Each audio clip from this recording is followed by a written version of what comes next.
बसहा चढ़ल शिव डमरू बजावथि घर घर खोजथि कुमारी गे माई। घर घर खोजथि कुमारी गे माई।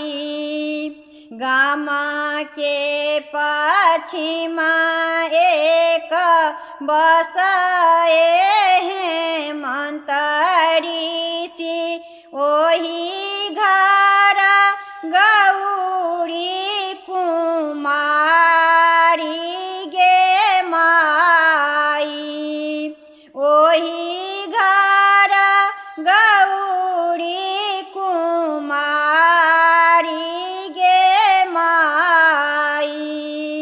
सगरे नगर घूमी आएला सदा शिव ठाढ़ भेला ऋषि के दुआर गे माई। ठाढ़ भेला ऋषि के दुआर गे माई। बसहा से नीचा भेला बाघ छल ओछाए देला बैसी गेला धुनिया रामाई गे माई।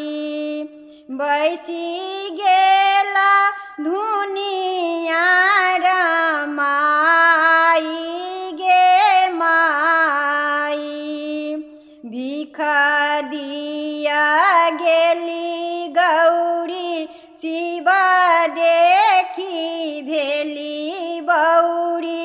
गौरी प्राण थर थर कापै गे माई। गौरी प्राण थर थर कापै गे माई। भिखहु नालै जोगी मुखहु नै बोलै रही रही गौरी निहारै गे माई। रही रही गौरी निहारै गे माई। भीख लिया आहे जोगी बोलू मधुर बोली। छोड़ू शिव अपन धियान गे माई। छोड़ू शिव अपन धियान गे माई। भनहि विद्यापति सुनु हे मनाइन।